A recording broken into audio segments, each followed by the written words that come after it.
ವಿಠ್ಠಲ ರುಕುಮಾಯಿ ಜ್ಯೋತಿಷ್ಯಾಲಯಕ್ಕೆ ಸ್ವಾಗತ ಸುಸ್ವಾಗತ.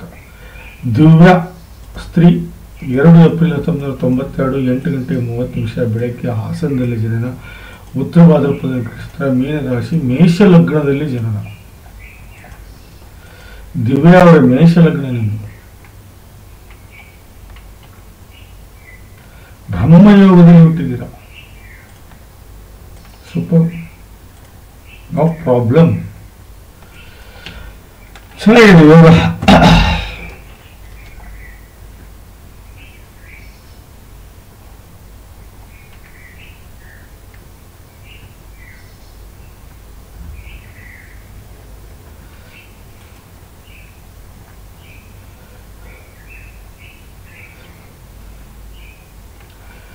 ನೋಡಿ, 1 ನೀವು ನಿಮ್ಮ ವ್ಯಕ್ತಿತ್ವ, 2 ನಿಮ್ಮ ವ್ಯವಹಾರ, 3 ಪರಾಕ್ರಮ, 4 ನಿಮ್ಮ ತಾಯಿ ಹಾಗೂ ಪ್ರಾಪರ್ಟಿ, 5 ವಿದ್ಯೆ, 6 ಕಷ್ಟಗಳು, 7 ದಾಂಪತ್ಯ, 8 ಶತ್ರು, 9 ಭಾಗ್ಯ, 10 ಕೆಲಸ, 11 ಲಾಭ, 12 ವಿದೇಶಿ ಪ್ರಯಾಣ. ಯಾವುದೇ ಗ್ರಹ ಇರಲದು 0 to 6 ಆಗಲಿ ಅಥವಾ 24 to 29 ಆಗಲಿ ಇದ್ರೆ ಲಾಭ ಸಿಗಲ್ಲ. 6 ರಿಂದ 24 ಇರಬೇಕು. 0 to 6 ಅಂದ್ರೆ 0 to 10 years ಅಂತ ಅರ್ಥ. ಗ್ರಹದ ಏಜ್ 24 to 29 ಅಂದ್ರೆ 65 ರಿಂದ 100 ವರ್ಷ ಅಂತ ಅರ್ಥ. 6 ರಿಂದ 24 ಅಂದ್ರೆ 15 ರಿಂದ 60 ವರ್ಷ ಅಂತ ಅರ್ಥ. ಇದು ಬಾಲ್ಯಾವಸ್ಥೆ ಆದರೆ ಇದು ವೃದ್ಧಾಪ್ಯಾವಸ್ಥೆ ಆಗುತ್ತೆ, ಇದು ಯೌವನಾವಸ್ಥೆ ಆಗುತ್ತೆ. ಯಾವುದೇ ಗ್ರಹ ಯೌವನಾವಸ್ಥೆಯಲ್ಲಿದ್ದರೆ 100ಕ್ಕೂ 100 ಫಲವನ್ನು ಕೊಡುತ್ತೆ. ಆದರೆ ಉಚ್ಚ ನೀಚ ಹಾಗೂ ರಾಹುಕೇತುವೆ ಈ ರೂಲ್ಸು ಅಪ್ಲೈ ಆಗೋದಿಲ್ಲ. ನೋಡಿ, 1, 4, 7, 10 ಕೇಂದ್ರ ಆದರೆ 2 ಧನೇಶ, 11 ಲಾಭೇಶ.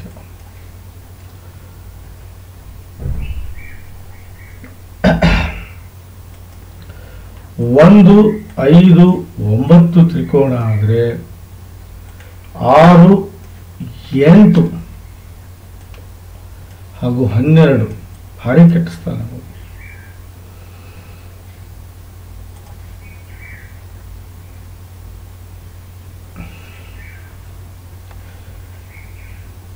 ನೋಡಿ, ಮೇಷ ಲಗ್ನ ಯೋಗಕಾರಕ ಗ್ರಹ 1ನೇದೇ ಕುಜ, 2ನೇದು ಶನಿ, 3ನೇದು ಗುರು, 4ನೇದು ಚಂದ್ರ, 5ನೇದು ಸೂರ್ಯ. ರಾಹು ಮತ್ತು ಕೇತು ಅತಿ ದೊಡ್ಡ ವಿರೋಧಿಗಳಾದರೆ ಶುಕ್ರ ಅತಿ ದೊಡ್ಡ ವಿರೋಧಿ, ಬುಧ ಅತಿ ದೊಡ್ಡ ವಿರೋಧಿ. ಬನ್ನಿ ಹಾಗಾದರೆ ಗ್ರಹಗಳ ಸ್ಥಿತಿಯನ್ನು ನೋಡೋಣ. ನೋಡಿ, ನೀಚ ಬುಧ ಪ್ಲಸ್ ಅಸ್ತಂಗತ,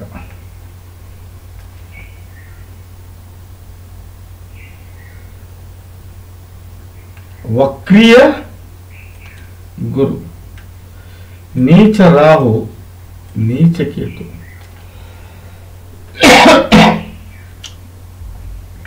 ನೋಡಿ, ರಾಹು ಕೇತು ನೀಚ ಆಗಬಾರ್ದು.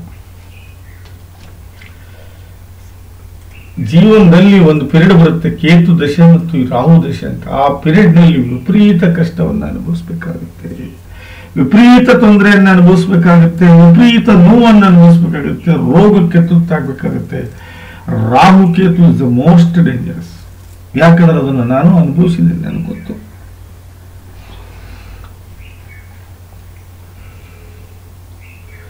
ಬನ್ನಿ ಹಾಗಾದರೆ 3ನೇ ಮನೆಯಲ್ಲಿ ಕೇತು,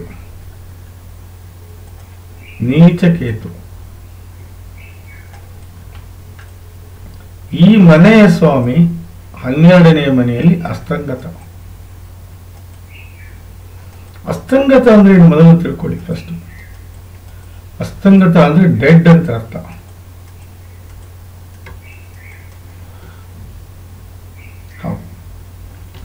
ಮೂರನೇ ಭಾವದ ಕೇತು ಏನಾದರೂ ನೀಚ ಕೇತು ಅಕ್ಕ ತಂಗಿಯರ ಜೊತೆಗೆ ಒಳ್ಳೆಯ ಸಂಬಂಧ ಉಳ್ಕೊಳ್ಳುವುದಿಲ್ಲ.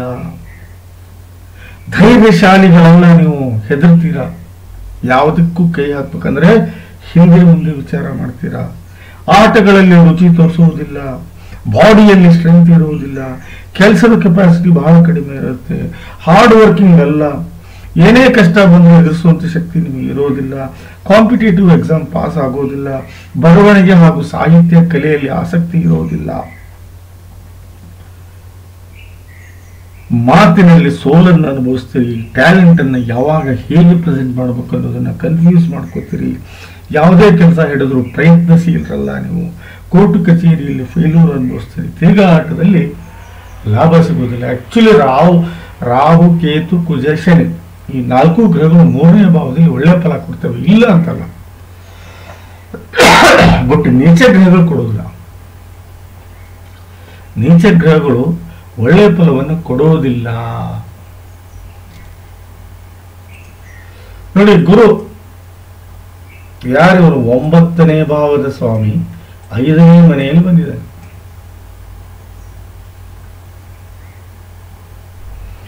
ಈ 9 ಮತ್ತು 5ನೇ ಭಾವದ ಫಲವನ್ನು ಎಲ್ಲವನ್ನೂ ಅನುಭವಿಸ್ತೀರಿ ನೀವು. ಅದು ಅಲ್ಲದೆ ಮತ್ತೆ ಶ್ರೇಷ್ಠ ಮಹಾಲಕ್ಷ್ಮಿ ಯೋಗವನ್ನು ಅನುಭವಿಸ್ತೀರಿ.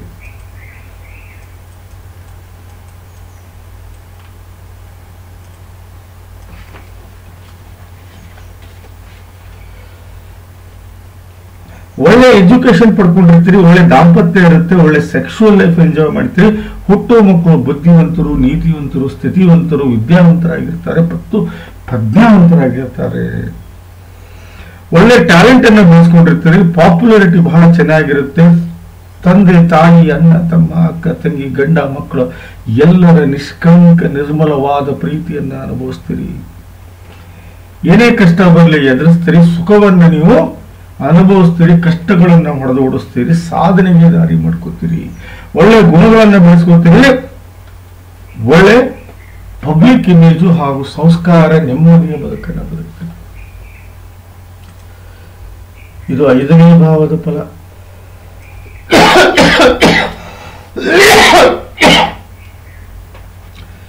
ಥ್ರೋಟ್ ಇನ್ಫೆಕ್ಷನ್ ಆಗಿದೆ ಸರ್, ಗುರುವಿನ ಆಶೀರ್ವಾದ ಸದಾ ನಿಮ್ಮ ಜೊತೆ ಇರುತ್ತೆ. ಧರ್ಮವನ್ನು ಹೊಂದಿರಿ, ಭಾಗ್ಯವಂತರಾಗಿರ್ತೀರಿ, ಪ್ರಾಪ್ತಿಯನ್ನ ಪಡ್ಕೋತೀರಿ, ತಂದೆಯ ಜೊತೆಗೆ ಬಹಳ ನಿಕಟ ಸಂಬಂಧ ಇರುತ್ತೆ, ಸಾಧನೆಗೆ ದಾರಿ ಮಾಡ್ಕೋತೀರಿ, ಸುಖಮಯ ಜೀವನವನ್ನು ಸಾಗಿಸ್ತೀರಿ, ಗೆಲುವು ಸದಾ ನಿಮ್ದಾಗಿರುತ್ತೆ, ಸಂಬಂಧಗಳಿಗೆ ಸಹಾಯ ಮಾಡ್ತೀರಿ, ದೇವರ ಆಶೀರ್ವಾದ ಸದಾ ನಿಮ್ಮ ಜೊತೆಗಿರುತ್ತೆ, ಬಹಳ ಲಕ್ಕಿಯಾಗಿರ್ತೀರಿ, ಪುಣ್ಯದ ಕೆಲಸ ಮಾಡ್ತೀರಿ, ಸಂಸ್ಕಾರ ಹಾಗೂ ನೆಮ್ಮದಿ ಸುಸಂಸ್ಕೃತ ಜೀವನವನ್ನ ಸಾಗಿಸ್ತೀರಿ ಅಂತ ಶಾಸ್ತ್ರ ಹೇಳ್ತಾ ಇದೆ.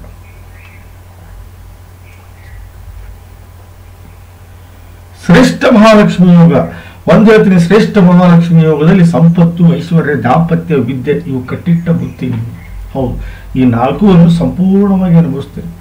ಯಾರ ಜಾತಕದಲ್ಲಿ ಶ್ರೇಷ್ಠ ಮಹಾಲಕ್ಷ್ಮಿ ಯೋಗ ಆಗುತ್ತೋ ಅವ್ರಿಗೆ ಒಳ್ಳೆ ತಂದೆ ತಾಯಿ ಅಣ್ಣ ತಮ್ಮ ಅಕ್ಕ ತಂಗಿ ಯಶಸ್ಸು, ಆರೋಗ್ಯ, ಐಶ್ವರ್ಯ, ಕೀರ್ತಿ, ಸಕಲ ಸಮರ್ಪಕ ಸಂಪೂರ್ಣ ಫಲವನ್ನು ಅನುಭವಿಸುವುದಂದರೆ ಒಳ್ಳೆ ಸಂಪತ್ತು, ಒಳ್ಳೆ ಐಶ್ವರ್ಯ, ಒಳ್ಳೆ ಪ್ರಾಪರ್ಟಿ, ಒಳ್ಳೆ ಜ್ಞಾನ, ವಿದ್ಯೆ, ಬುದ್ಧಿ, ಒಳ್ಳೆ ದಾಂಪತ್ಯ, ಒಳ್ಳೆ ಗಂಡ ಮಕ್ಕಳು, ಯಶಸ್ಸು, ಕೀರ್ತಿ, ಸಾಧನೆ, ಸಮರ್ಥ ಮಾನಸಿಕ ಹಾಗೂ ದೈಹಿಕ ಶಕ್ತಿ, ಸಾಮಾಜಿಕ ಹಾಗೂ ಧಾರ್ಮಿಕ ಮುಖ್ಯ ಕೆಲಸಗಳು, ಮಾನ, ಪ್ರತಿಷ್ಠೆ, ಸ್ಥಾನ, ಮಾನ, ಯಶಸ್ಸು, ಕೀರ್ತಿ, ಆರೋಗ್ಯ, ಆಯುಷ್ಯವನ್ನು ಪಡ್ಕೊಂಡು ಜೀವನದಲ್ಲಿ ಶ್ರೇಷ್ಠ ಜೀವನವನ್ನು ಮಾಡ್ತೀರಿ, ಸುಖಮಯ ಜೀವನವನ್ನು ಸಾಗಿಸ್ತೀರಿ, ಒಳ್ಳೆಯ ಆಯುಷ್ಯವನ್ನು ಪಡ್ಕೋತೀರಿ, ಜೀವನದಲ್ಲಿ ಬಹಳ ಸುಖ ಶಾಂತಿಯಿಂದ ಬದುಕ್ತೀರಿ.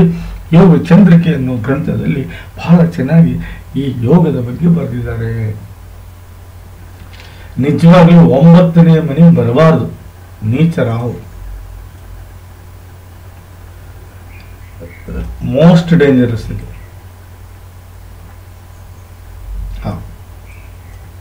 ಹೆಚ್ಚಾಗಿ ಅಲ್ಪ ಆಯುಗಳಿಗೆ ನೀಚ ರಾಹು 9ನೇ ಮನೆಯಲ್ಲಿ ಬರ್ತಾನೆ. ಜೀವನವನ್ನು ಸಂಪೂರ್ಣ ಹಾಳು ಮಾಡ್ಕೊಳ್ಳೋರಿಗೆ 9ನೇ ಮನೆಯಲ್ಲಿ ರಾಹು ಬರ್ತಾನೆ.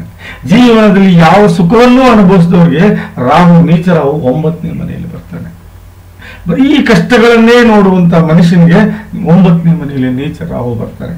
ಆದರೆ ಇಲ್ಲಿ ಯಾವುದೇ ರೀತಿ ರಾಹು ನಿಮಗೆ ಎಫೆಕ್ಟ್ ಮಾಡಿಲ್ಲ, ಮಾಡುವುದೂ ಇಲ್ಲ. ಯಾಕಂದ್ರೆ 5 ಗುರುವಿನ ದೃಷ್ಟಿ ರಾಹು ಮೇಲಿದೆ. ಹಾಗಾಗಿ ಅದು ಗುರುವಿನ ಮನೆ ಆಗಿರೋದ್ರಿಂದ ಅಲ್ಲಿ ರಾಹುವಿನ ಆಟ ನಡೆಯುವುದಿಲ್ಲ. ಕಾರಣ ಗುರುವಿನ ದೃಷ್ಟಿ ರಾಹು ಮೇಲಿರೋದ್ರಿಂದ ಯಾವುದೇ ಕಾರಣಕ್ಕೂ ನಿಮಗೆ ರಾಹುವಿನಿಂದ ನಿಮಗೆ ಅಪಾಯ ಇಲ್ಲ.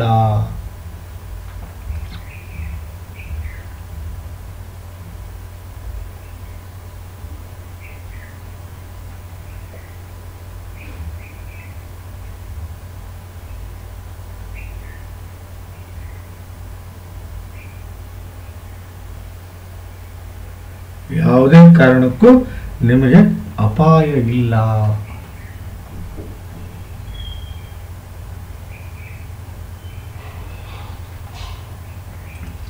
ನೋಡಿ, ಶನಿ 10ನೇ ಭಾವದಲ್ಲಿದ್ದಾನೆ.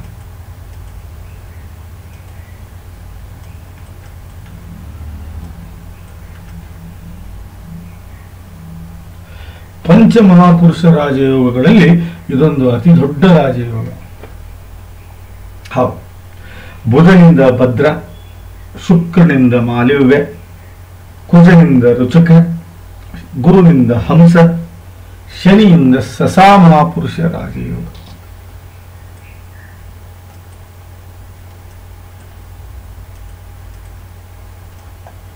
ಸಸಾಮಹಾಪುರುಷ ರಾಜಯೋಗ ದೊಡ್ಡ ರಾಜಯೋಗ. ಹೌದು, ಯಾರಿಗೆ ಸಸಾಮಹಾಪುರುಷ ರಾಜಯೋಗ ಆಗುತ್ತೋ ಅವ್ರು ಬಹಳ ಸಿನ್ಸಿಯರ್ ಇರ್ತಾರೆ, ನಿಯತ್ತಿನವ್ರು ಇರ್ತಾರೆ, ಧರ್ಮವನ್ನು ನಂಬೋರು ಇರ್ತಾರೆ, ಮೋಸ ವಂಚನೆಗೆ ಬಲಿಯಾಗುವುದಿಲ್ಲ, ಮತ್ತೊಬ್ಬರನ್ನು ಬಲಿ ಮಾಡ್ಕೊಳ್ಳೋದಿಲ್ಲ, ಬಹಳ ಅಕ್ಯುರೇಟ್ ಇರ್ತಾರೆ, ವಿಚಾರವುಳ್ಳವರು ಇರ್ತಾರೆ, ಆಧ್ಯಾತ್ಮಿಕದಲ್ಲಿ ವಿಪರೀತ ರುಚಿಯನ್ನು ಹೊಂದಿರ್ತಾರೆ, ಶಿಸ್ತಿನ ಜೀವನವನ್ನು ಮಾಡ್ತಾರೆ, ನೀತಿಯಿಂದ ಬದುಕ್ತಾರೆ, ವ್ಯವಹಾರಗಳು ಎಲ್ಲವೂ ಸರಳವಾಗಿ ಮಾಡುವಂಥ ವ್ಯಕ್ತಿತ್ವ ಇರುವುದಾಗಿರುತ್ತೆ. ಬೇರೆಯವ್ರನ್ನ ನೋಡುವ ದೃಷ್ಟಿ ಬಹಳ ಚೆನ್ನಾಗಿರುತ್ತೆ. ರಾಹು ಕೇತು ಆಗಲಿ ಸೂರ್ಯಚಂದ್ರನಿಂದ ಯಾವುದೇ ರೀತಿ ಪಂಚಮಹಾಪುರುಷ ರಾಜಯೋಗ ಆಗುವುದಿಲ್ಲ. ಯಾರ ಜಾತಕದಲ್ಲಿ ಸಸಾಮಹಾಪುರುಷ ರಾಜಯೋಗ ಆಗುತ್ತೋ ಅವ್ರು ಒಳ್ಳೆ ತಂದೆ ತಾಯಿ, ಅಣ್ಣ ತಮ್ಮ, ಅಕ್ಕ ತಂಗಿ, ಯಶಸ್ಸು, ಆರೋಗ್ಯ, ಐಶ್ವರ್ಯ, ಕೀರ್ತಿ, ಸಕಲ ಸಮರ್ಪಕ ಸಂಪೂರ್ಣ ಫಲವನ್ನು ಅನುಭವಿಸುವುದಲ್ಲದೆ ಒಳ್ಳೆ ಸಂಪತ್ತು, ಒಳ್ಳೆ ಐಶ್ವರ್ಯ, ಒಳ್ಳೆ ಪ್ರಾಪರ್ಟಿ, ಒಳ್ಳೆ ಜ್ಞಾನ, ವಿದ್ಯೆ, ಬುದ್ಧಿ, ಒಳ್ಳೆ ದಾಂಪತ್ಯ, ಒಳ್ಳೆ ಗಂಡ ಮಕ್ಕಳು, ಯಶಸ್ಸು, ಕೀರ್ತಿ, ಸಾಧನೆ, ಸಮರ್ಥ ಮಾನಸಿಕ ಹಾಗೂ ದೈಹಿಕ ಶಕ್ತಿ, ಸಾಮಾಜಿಕ ಹಾಗೂ ಧಾರ್ಮಿಕ ಮುಖ್ಯ ಕೆಲಸಗಳು, ಮಾನ, ಪ್ರತಿಷ್ಠೆ, ಸ್ಥಾನ, ಮಾನ, ಯಶಸ್ಸು, ಕೀರ್ತಿ, ಆರೋಗ್ಯ, ಆಯುಷ್ಯವನ್ನು ಪಡ್ಕೊಂಡು ಸುಖಮಯ ಜೀವನವನ್ನು ಸಾಕ್ತಾರೆ. ನೋಡಿ, ಒಂದ್ ಹೇಳ್ತೀನಿ ನಿಮ್ಗೆ, ಶನಿ ಲೇಟೆಸ್ಟು, ಪರ್ಫೆಕ್ಟು, ಪರ್ಮನೆಂಟು. ಹೌದು, ಸ್ವಲ್ಪ ಲೇಟೆಸ್ಟ್, ಪರ್ಫೆಕ್ಟು, ಪರ್ಮನೆಂಟ್. ಹೌದು,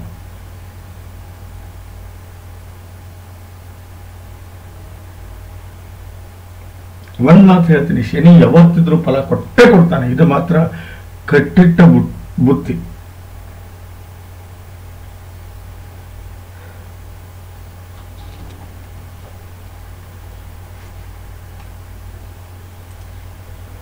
ನೋಡಿ, 10ನೇ ಭಾವದಲ್ಲಿ ಕುಜ, 11ನೇ ಭಾವದಲ್ಲಿ ಕುಜ, 1ನೇ ಭಾವದ ಸ್ವಾಮಿ 11ರಲ್ಲಿ ಬದುಕುತ್ತಿದ್ದಾರೆ. ಹಾಗಾದರೆ ಇಲ್ಲಿ 1 ಮತ್ತು 11ನೇ ಭಾವದ ಫಲವನ್ನು ಅನುಭವಿಸ್ತೀರಿ. ಅದು ಅಲ್ಲದೆ ಇನ್ನೊಂದು ಶ್ರೇಷ್ಠ ಮಹಾಲಕ್ಷ್ಮಿ ಯೋಗ ಬೆಳಿತೀವಿ.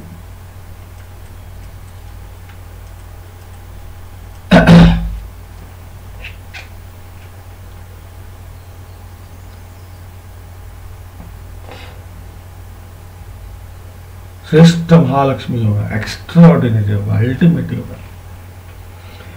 ನೋಡಿ, 1ನೇ ಭಾವದ ಎಲ್ಲಾ ಫಲವನ್ನು ಪಡ್ಕೋತೀರಿ ನೀವು. ಏನು ವ್ಯವಹಾರಗಳು ಬಹಳ ಚೆನ್ನಾಗಿ ನಡೀತವೆ. ಬಿಹೇವಿಯರ್ ಯಾವುದೇ ವ್ಯತ್ಯಾಸ ಕಾಣಲ್ಲ.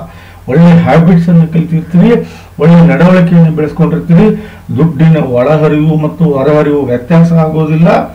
ಸಂಬಂಧಿಗಳಿಗೆ ಸಹಾಯ ಮಾಡ್ತೀರಿ, ಹೊಂದಾಣಿಕೆಯ ಬದುಕನ್ನು ಬದುಕ್ತೀರಿ, ಹಣವನ್ನು ಸೇವ್ ಮಾಡ್ತೀರಿ, ಊಟದ ವಿಚಾರದಲ್ಲಿ ಸ್ವಚ್ಛಂದ ಮೆರೀತೀರಿ, ಹೊಂದಾಣಿಕೆಯ ಬದುಕನ್ನು ಮಾಡ್ತೀರಿ, ಪರಿವಾರದ ಸ್ಥಿತಿಯನ್ನು ಎತ್ತರಕ್ಕೆ ತಗೊಂಡು ಹೋಗ್ತೀರಿ. ಇನಿಷಿಯಲಿ ವೆಲ್ ಸ್ಟಡೀಸ್ ಇರುತ್ತೆ, ನಿಮ್ದು ಬಹಳ ಚೆನ್ನಾಗಿ ಓದ್ತಿರ್ತೀರಿ. ಅದು ಅಲ್ಲದೆ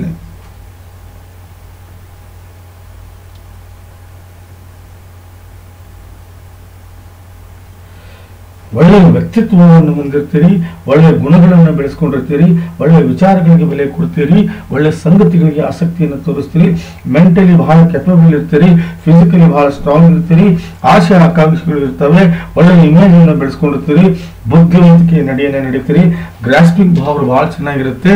ಅದು ಅಲ್ಲದೆ ನಿಮ್ಮ ಒಳ್ಳೆ ಟೇಸ್ಟ್ ಇರೋದಲ್ಲದೆ ಪ್ಲಸ್ ಜವಾಬ್ದಾರಿತ ವ್ಯಕ್ತಿತ್ವವನ್ನು ಹೊಂದಿರ್ತೀರಿ, ಬೇಜವಾಬ್ದಾರಿಯಿಂದ ಯಾವತ್ತೂ ನಡ್ಕೊಳ್ಳೋದಿಲ್ಲ.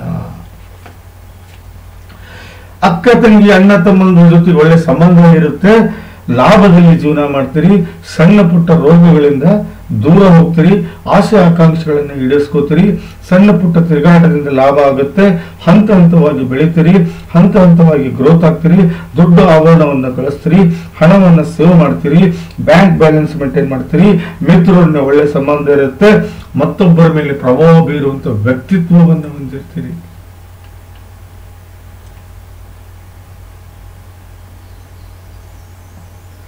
ಯಾರ ಜಾತಕದಲ್ಲಿ ಶ್ರೇಷ್ಠ ಮಹಾಲಕ್ಷ್ಮಿ ಯೋಗ ಹೊತ್ತು ಅವ್ರಿಗೆ ಒಳ್ಳೆ ತಂದೆ ತಾಯಿ ಅಣ್ಣ ತಮ್ಮ ಅಕ್ಕ ತಂಗಿ ಯಶಸ್ಸು ಆರೋಗ್ಯ ಐಶ್ವರ್ಯ ಕೀರ್ತಿ ಸಕಲ ಸಮರ್ಪಕ ಸಂಪೂರ್ಣ ಫಲವನ್ನು ಅನುಭವಿಸುವುದಲ್ಲದೆ ಒಳ್ಳೆ ಸಂಪತ್ತು ಒಳ್ಳೆ ಐಶ್ವರ್ಯ ಒಳ್ಳೆ ಕೀರ್ತಿ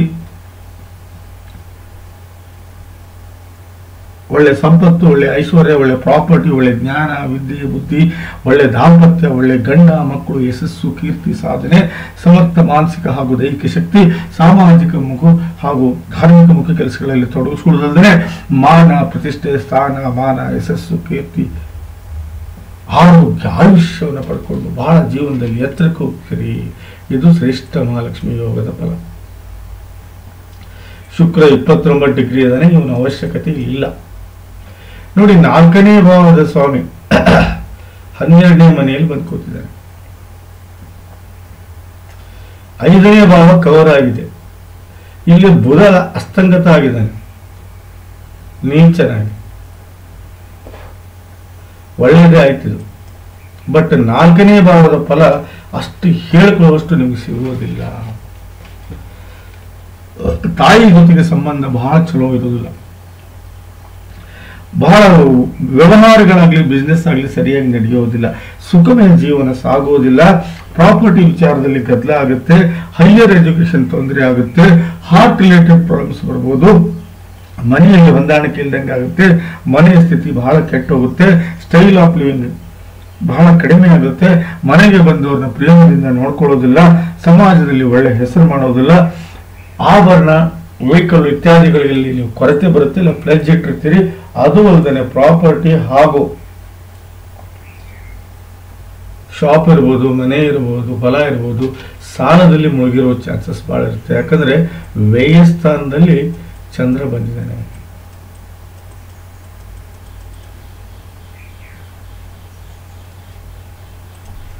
ಬಟ್ ಸಸಾಮಹಾಪುರುಷ ರಾಜಯೋಗ ಎಲ್ಲ ಕ್ಯಾರಿ ಮಾಡಿಬಿಡುತ್ತೆ.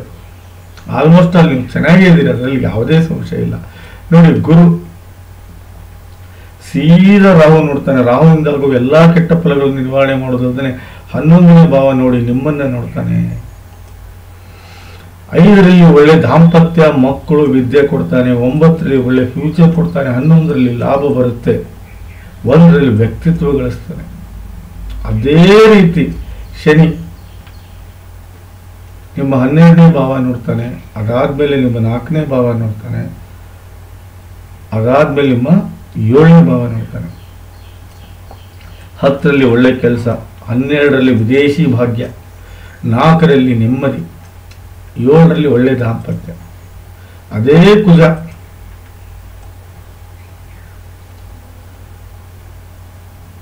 ನಿಮ್ಮ 2ನೇ ಭಾವ ನೋಡ್ತಾನೆ. ಅದಾದ್ಮೇಲೆ ನಿಮ್ಮ 5ನೇ ಭಾವ ನೋಡ್ತಾನೆ. ಅದಾದ್ಮೇಲೆ ನಿಮ್ಮ 6ನೇ ಭಾವ ನೋಡ್ತಾನೆ. 2ರಲ್ಲಿ ಒಳ್ಳೆ ವ್ಯವಹಾರಗಳು, 6ರಲ್ಲಿ ಶತ್ರುನಾಶ. ಚೆನ್ನಾಗಿದ್ದಾರೆ ನಿಮ್ಮ ಜಾತಕ, ನೋ ಡೌಟ್. ಹೌದು, ಎಕ್ಸ್ಟ್ರಾರ್ಡಿನರಿ. ದಿವ್ಯಾ ಅವರೇ, ನಾನು ಹೇಳೋದು ಇಷ್ಟೇ, ನಿಮಗೆ ಮಾಡ್ಕೊಳ್ಳಂಗಿದ್ರೆ ಚಂದ್ರಶಾಂತಿ ಮಾಡ್ಕೊಳ್ಳಿ, ಪ್ಲಸ್ ನಾಗ ಪ್ರತಿಷ್ಠಾಪನೆ ಮಾಡ್ಕೊಳ್ಳಿ. ಇದು ಬಿಟ್ಟರೆ ಬೇರೆ ಏನೂ ಅವಶ್ಯಕತೆ ಇಲ್ಲ. ಹೌದು, ಚಂದ್ರಶಾಂತಿ ನಾಗ ಪ್ರತಿಷ್ಠಾಪನೆ ಇದಷ್ಟು ಮಾಡಿಕೊಂಡ್ರೆ ಸಾಕು ಅಂತ ಶಾಸ್ತ್ರ ಹೇಳ್ತಾ ಇದೆ. ಬನ್ನಿ, ಹಾಗಾದ್ರೆ ದಾಂಪತ್ಯವನ್ನು ಹೀಗೆ ಅನುಭವಿಸಿರಿ. ನೋಡಿ 1, 5, 7, 9 ಒಂದನೇ ಭಾವದ ಸ್ವಾಮಿ ಕುಜ 3ರಲ್ಲಿ ಉಚ್ಚ ಇದ್ದಾನೆ. 5ನೇ ಮನೆಯ ಸ್ವಾಮಿ ಗುರು ಅಷ್ಟಮದಲ್ಲಿ ಉಚ್ಚ ಇದು 9ನೇ ಮನೆಯಲ್ಲಿ ಉಚ್ಚ ಸ್ಥಾನದಲ್ಲಿದ್ದಾನೆ. 7ನೇ ಮನೆಯ ಸ್ವಾಮಿ ಶುಕ್ರ ಅಷ್ಟಮದಲ್ಲಿ ಹೋಗಿದ್ದಾನೆ. 9ನೇ ಭಾವದ ಸ್ವಾಮಿ ಚಂದ್ರ 10ರಲ್ಲಿದ್ದಾನೆ. ದಾಂಪತ್ಯ ಚೆನ್ನಾಗಿದೆ ನಿಮ್ದು. ಹೌದು, ದಾಂಪತ್ಯಕ್ಕೇನು ತೊಂದರೆ ಇಲ್ಲ.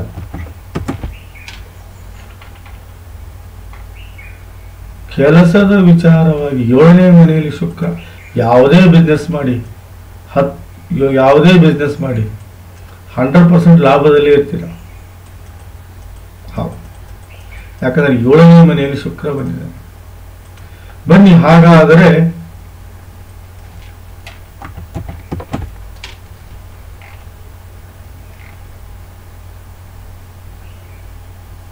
ಕೇತು ದಶೆಯಲ್ಲಿದ್ದೀರಾ. This is a very bad time. ದಯವಿಟ್ಟು ಆರೋಗ್ಯದ ಸಮಸ್ಯೆ ಕಾಡಬಹುದು ನಿಮಗೆ. ಚಂದ್ರ ಶಾಂತಿ ಮಾಡ್ಕೊಳ್ಳಿ, ಪ್ಲಸ್ ನಾಗ ಪ್ರತಿಷ್ಠಾಪನೆ ಮಾಡ್ಕೊಳ್ಳಿ. ದಯವಿಟ್ಟು ನಾಗ ಪ್ರತಿಷ್ಠಾಪನೆ ಮಾಡ್ಕೊಳ್ಳೋದ್ರಿಂದ ರಾಹು ಕೇತು ಆರಾಮಾಗಿ ಶಾಂತ ಆಗ್ತಾರೆ. ದಯವಿಟ್ಟು ಫೋನ್ ಮಾಡಿ ಅಂತ ಹೇಳ್ತಾ ಈ ಜಾತಕದ ವಿಶ್ಲೇಷಣೆ ಮುಗಿಸ್ತಾ ಇದ್ದೀನಿ. ನಮಸ್ಕಾರ.